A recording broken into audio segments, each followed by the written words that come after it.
Talk a little bit about what you had to share, because I know some stories. Let's see if we can get them on the air. There's hundreds of stories. Can I take my hand off the mic switch? You're live and you make me nervous. Sure, no problem. Okay. Oh, the first one has to be the day we went on the air with all the flowers in the reception of the community. I saw that picture recently, and it literally looked like we were in a jungle of flowers over our heads. I know, every flower in this town and nearby towns. Good thing we didn't have allergies. We'd have been off the air the second day. That was wild. Yeah, quite a... I remember people calling in and saying, hey, we can hear you up here on North Palo Verde. Right. Whoa, that was a thrill. Excuse me, the signal goes to the Phoenix city limits, but they had no radio, ever. Right. Nothing here. Radios, records, and tapes. Yeah, at night you could pick up a few scratchy signals, and all of a sudden, here we were. The support was so amazing. I remember it was a little trailer out by the big tower, you know, near Bradley Ford. Single wide, and everything was in there. Transmitter building was in there. The teletype machine was in the bathroom. And so was the coffee machine, which is why I brought my own this morning. No, we've changed. Yeah, could you hurry up, Lee? I need my coffee this morning. But what really, remember some folks came and landscaped that whole yard with yucca and colored rock and everything. Rocks. And I said, well, hopefully if we make any money, we can pay you in a month. And they said, no. I got all mad. It's a gift. Don't you know how to accept a gift? Yeah. Wow, that was neat. Unbelievable. The whole thing was crazy. Yeah, it was really something. It was wild. Tell them what you did prior to us going on the air. We almost killed you. Putting up the tower. Rocks. Oh, God. Digging, we had to dig ground wire. Trenches for all the ground wires there, and I kind of rode on a plow thing pulled by a truck. I think that was the ballast. A lot of people don't know, but if you took the ground wires away from any AM radio station's tower, you wouldn't hear the thing 5 miles. It's a counterpoise thing. And in every other part of the world, probably, putting in ground wires, and it's roughly 6 miles of copper wire. It's from the center of the tower out to the edge of the property, in our case 5 acres, for every degree of the compass.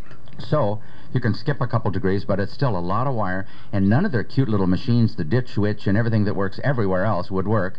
And you actually rode a plow, behind a 4-wheel drive truck in these rocks. That was a great job, Lee. I'd like to... Welcome to the glamorous world of broadcasting. And actually, it was in the summer. Yeah, that was another plus, yeah.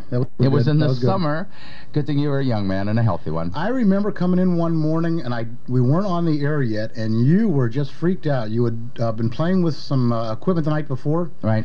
And turned the transmitter on, some kind of low power or whatever setting you had there. And they called up and said they had heard you at the McAfee Guthrie Trailer Park, which was just a couple hundred yards west of us, and you didn't know anybody was listening. You were very shy in those days. I told somebody that the other day, what an introvert you were, and no, not Lee Shoblom. I know. I'm so quiet. You know that. I remember we went to speak at the Lions Club. Yeah. You almost didn't make it. Remember that. John Setzer invited me to speak to the Lions Club.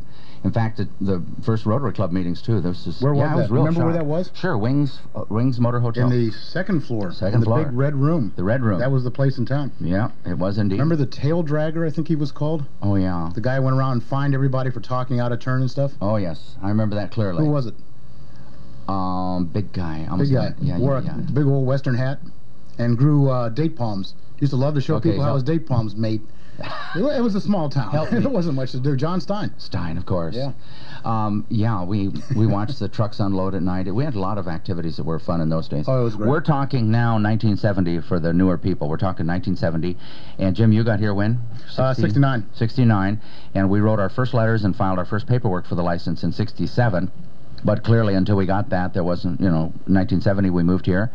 June 17th, and away we went building this and got it on the air September 23rd. What a day that was. Wow. And what a weird and bittersweet day this is. Remember your first house? Yes, you found it for me. Was it on Shimawavy? Yep. Okay, I pulled up to the house, and I remember what was in the side yard. Huge trailer. It's a trailer.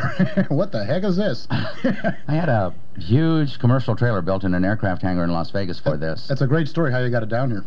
Well, it was kind of a long day. Killed a cat. June 17th, it was 128 degrees in Bullhead. Broke the trailer in half. Equipment was in there. Transmitters and stuff. Had to steal the trailer. I had to steal the trailer back because some people stole it from me. Oh, it's so long. That would take much too much time. But Wild Willie hauled it down. And I wanted to get across the state line before I was arrested. I don't think we should go much further than this. It's probably not. We made it. Statute of limitations. I think you're okay. I think I'm okay. But doggone it, that's right. Somebody stole it from me, changed the serial numbers, and I found it in the dead of night and stole it back and got out of there.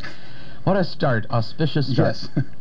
We're going to, we're on both AM and FM here because this first portion, the AM was the first station, then at 9 o'clock we're going back to our normal.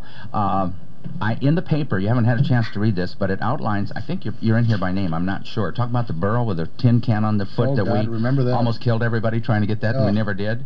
Let's see, it says here, And this is a really nice job. Brian Wiedemeyer put this together, and thank you, Brian. And front page treatment is so nice. And I have take a look at that picture of the mayor. Mayor and I are on the front page. At the Republican picnic last night at the Wallape Mountain, everybody gave him such heat for the picture. Somebody says he looks like a jack-o'-lantern, you know. Look at that face. They got to have better file photos.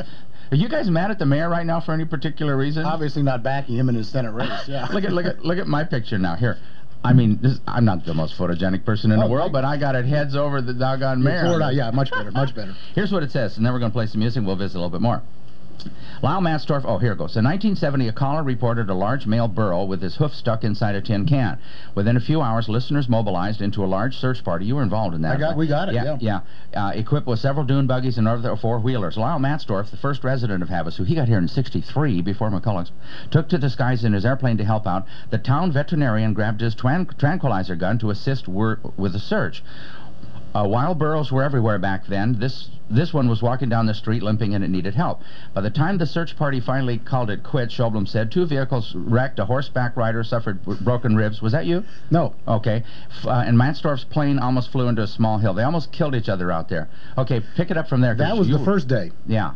The second time we went out looking for was Dave Anderson was a dentist. He had the most outrageous dune buggy you ever saw. Oh, yeah. And George Hines, who was involved in the horse club as I was, right. And another fella, I can't remember his name, he had a green Land Rover, and he put some handholds on it. George sat on the hood of this thing, and we ran it down. This poor burro, with his coffee can on its foot, was crippled up until the time he got close to it. Then it took off like a bullet. Ran like a racehorse when you got up to it. Yeah, we just barely caught it, and was over on Jamaica Boulevard. Is where we finally caught up with it. And Who George was a roper. Gene something. Sweat a lot.